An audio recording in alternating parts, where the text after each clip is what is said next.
Good morning everyone. So here is my next lecture on optical communication. Code is BEC057 and the topic is dispersion. So in the last lecture what we have discussed about different type of attenuations like scattering, absorption, and now in this lecture we are going to discuss about dispersion. So dispersion mechanism within the fiber causes broadening of the transmitted light as they travel along the channel. Due to dispersion, each pulse broadens and overlaps with its neighbors. So basically dispersion is a phenomena in which the light get broadened basically. So the light gets broadened. So whenever we transmit a pulse, suppose this pulse is transmitted in the fiber. So what will happen? This pulse gets broadened and it will be intermixed with another pulse. So due to dispersion, each pulse broadens and overlaps with its neighboring pulse, eventually becomes indistinguishable at the receiver output, and this effect is particularly known as intersymbol interference. So signal dispersion is an important factor in optical communication, because when we are going to deal with the data which we are sending from the transmitter to the receiver, we have to see carefully that whatever the data we are sending is received actually at the destination also. So if it gets dispersed or it gets broadened, obviously there is some loss of data. So signal dispersion limits the maximum possible bandwidth attainable with the particular optical fiber to the point where individual signal can no longer be distinguished. So for no overlapping of light pulses, there is a condition which is BT is less than equivalent to 1/2 tau, where BT is basically digital bit rate and 2 tau is the pulse duration, which is broadened because it's broadened by tau. So the total pulse duration is 2 tau. So now BT should be less than or equivalent to 1/2 tau for no overlapping conditions. So in digital communication system, information is encoded in the form of pulses, and then these light pulses are transmitted from the transmitter to the receiver. So basically the larger the number of pulses that can be sent per unit time and still be resolvable at the receiver end, the larger will be the capacity of the system. However, when the light pulse travel down the fiber, the pulses is spread out, and this process is called pulse dispersion, which is showing in the below figure. So initially we have a pulses which is very narrow, but pulse gets spread when we are transmitting these pulses to the fiber. So now the pulses will get dispersed and it will be broadened and they will be overlapped with each other, and now we are getting a pulse which is not similar to the initial pulse, and it is something different, and we are not able to distinguish between the data whether the data is bit 1 or bit 0. We cannot distinguish with this pulse. So next, pulse dispersion is one of the two most important factors that limit fiber capacity. So if there is more dispersion, more will be the loss of the data. Obviously the capacity of the fiber is not so good as compared to when there will be no dispersion. So we have to see carefully that what type of fiber we are going to use at the coupling of the laser. So if it is a single mode fiber, there will be some kind of dispersion which is called as material dispersion, and it is also called as intramodal dispersion. So in single mode fiber, because there is only one mode transmitting single mode fiber, there is intramodal dispersion. So when there is only one mode, so in the same mode there is a dispersion which is called as intramodal dispersion, as in single mode fiber there is only one mode.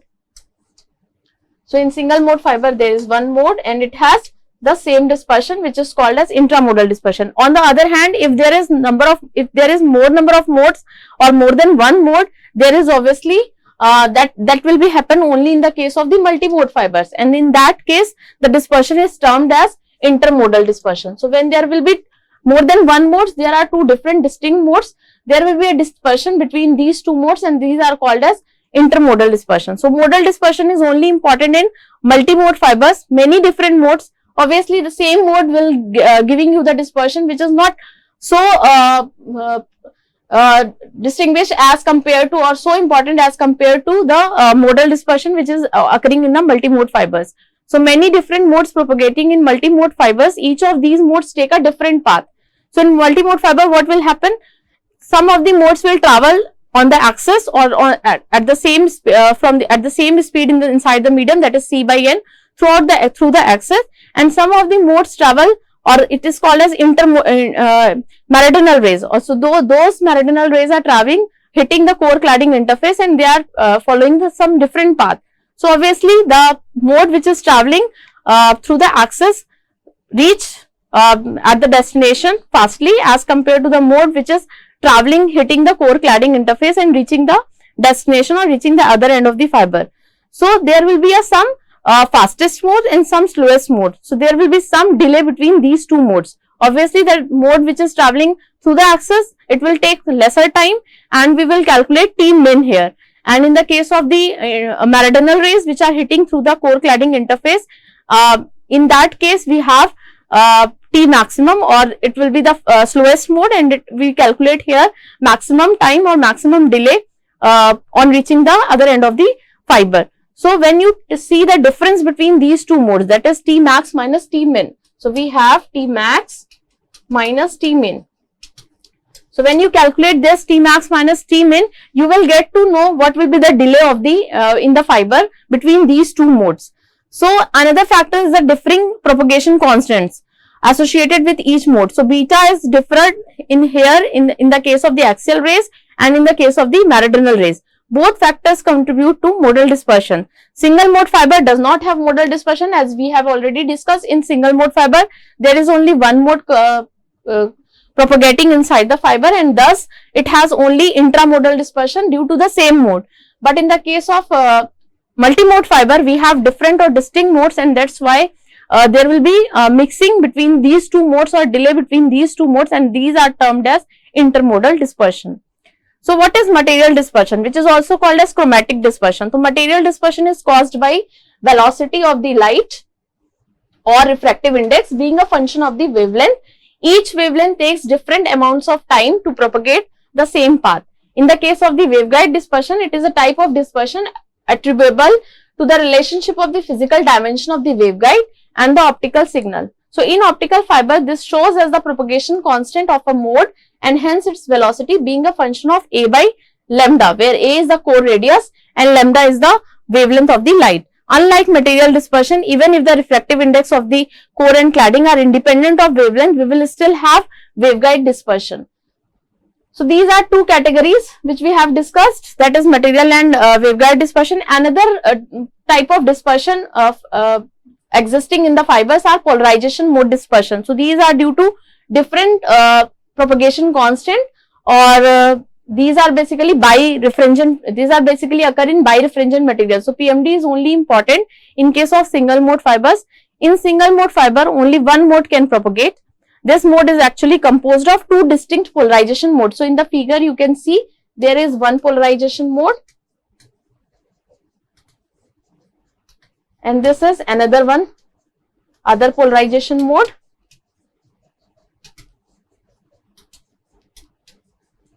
So we have distinct modes here which are propagating in the single mode fiber. Only one mode can propagate. This mode is actually composed of two distinct polarization modes. As we know, only one single mode is propagating inside the single mode fiber, but it has two directions.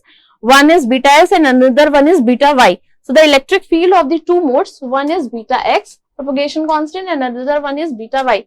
So it has, suppose this is beta X and this has a propagation constant beta Y. So these are basically perpendicular to each other. As they are traveling, these are also distinct modes because they are having some different polarization states, and this will contribute to polarization mode dispersion. So with the direction of the propagation, there are two modes existing inside the single mode fiber, beta X and beta Y, and they have distinct polarization states, and that's why they will contribute to polarization mode dispersion. So now these two polarization modes are identical in perfectly symmetrical fiber. However, in reality, there is no perfect optical fiber.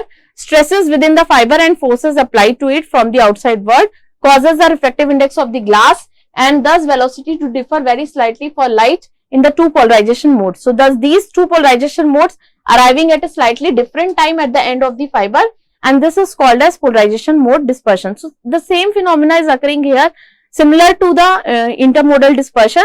Only the thing is here two polarization modes are coming out from the single mode fiber, and only the one mode is traveling inside the single mode fiber, and they can be split into two polarization modes.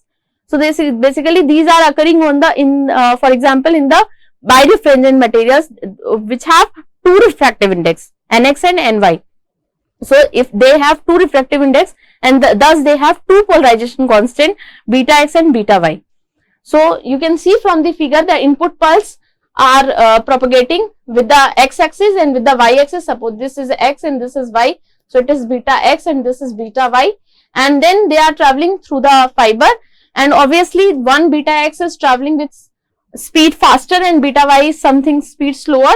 Then there will be a delay between these two modes. One is reaching faster at the other end of the fiber, and the second one, that is beta y, is reaching slowly. So obviously at the same, if you calculate at the same instant of time the difference between these two modes, obviously there will be some delay, and this delay is called as polarization mode dispersion. So now there is another special category of fibers which are called dispersion flattened fibers, and it is also termed as DFF. Another way to minimize dispersion effects for dense WDM system is to reduce the slope of the dispersion curve, and this is basically called as dispersion flattened fibers. So in this, the reduced dispersion curve slope helps to simplify the task of dispersion compensation for systems with many optical channels, but we have to see the trade-off between the dispersion and between the loss. An important one is that dispersion flattened fiber design tends to have smaller mode field diameter, MFD, which we have already discussed, mode field diameter which is 2 omega naught.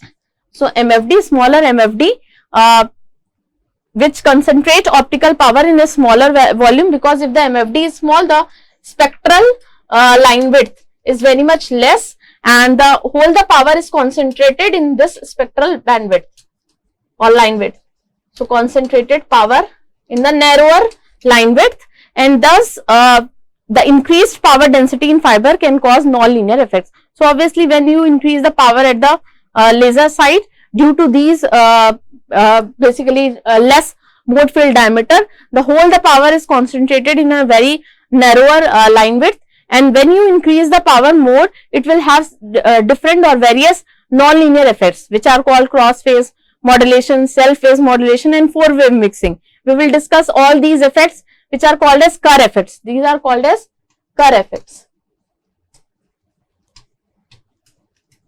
So like the stimulated Wallin scattering, stimulated Raman scattering, there are these scatterings also occur, and these are also called as self phase, cross phase, and four wave mixing. These are non-linear effects which are called as Kerr effects, similar to non-linear scattering, which is your SBS and SRS, that is stimulated Wallin and stimulated Raman.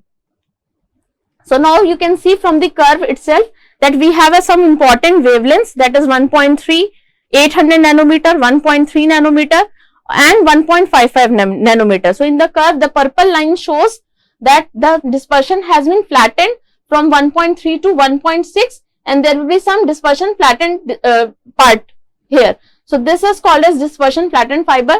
We have shifted the fiber wavelength from 1.3 to 1.6. So in this part there is less dispersion, less loss. Basically at 1.3 we have zero dispersion wavelength. So 1.3 we have very zero negligible dispersion, but there are more losses. But at 1.6 there are less losses and some amount of dispersion which can be compensated with the help of the dispersion compensating fiber. So here it is positive dispersion and negative dispersion, which is to be cancelled out with the help of at particularly 1.5 micrometer. So this at this wavelength it is cancelling out negative and positive, and we have a zero dispersion here. So at 1.55 nanometer we have negligible amount of dispersion, and there are some losses. Dispersion can be compensated with the help of the dispersion compensating fiber, and we will have some losses which we can easily handle.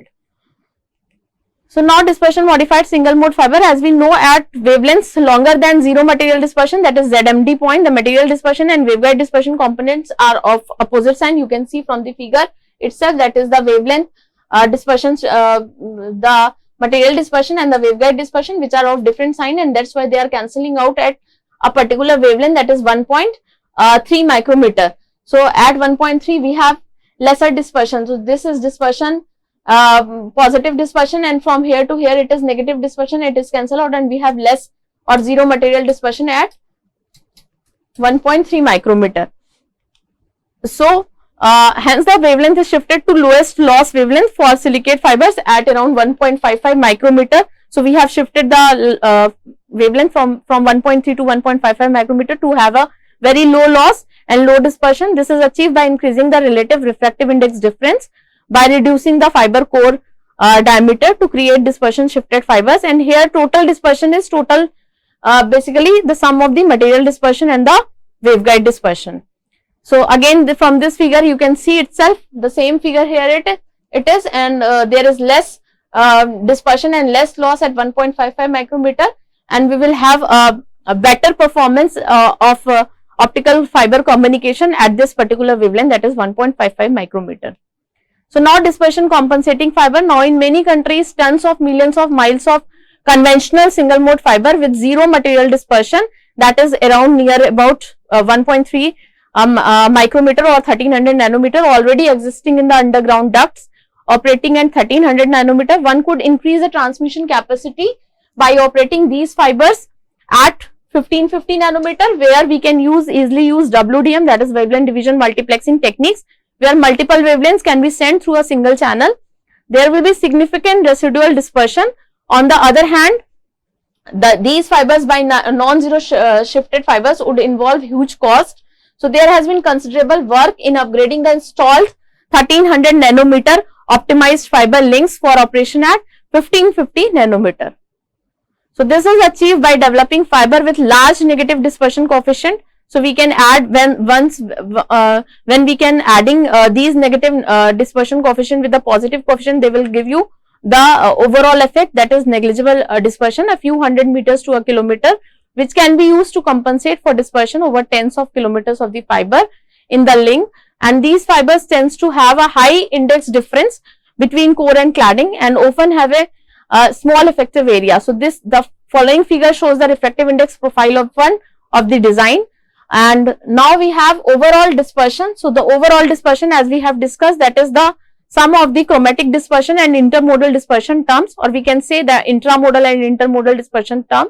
So here sigma t represent the total dispersion, and it is comprises of under root of sigma c square plus sigma n square. This should be 1 by 2.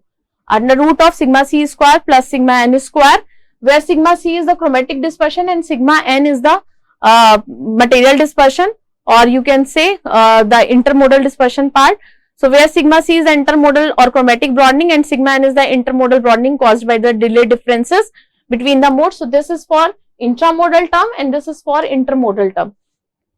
So this is for single mode fiber and this is for multi-mode fibers. So and sigma g is basically for gradient index fiber. The chromatic term consists of pulse broadening due to both material and waveguide dispersion.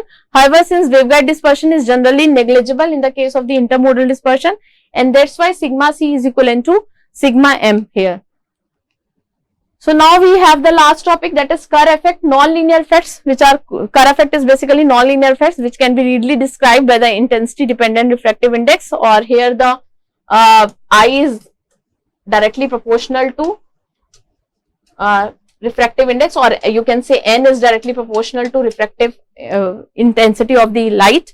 So whenever you increase the intensity of the light or the power of the laser, there will be several non-linear effects occurring in the optical communication fiber link.